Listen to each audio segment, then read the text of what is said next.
Yan, dami ng tilapia sa pool. Yan, Joy. Yan, balde.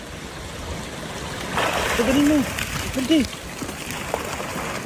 Dito ba, Joy? Daya mo. Lumalabas sila. Nahulog. Nahulog, Joy. Nahulog. Tagalin mo. Tagalin mo. Nahulog. Yan ang sa ilalim. Siya.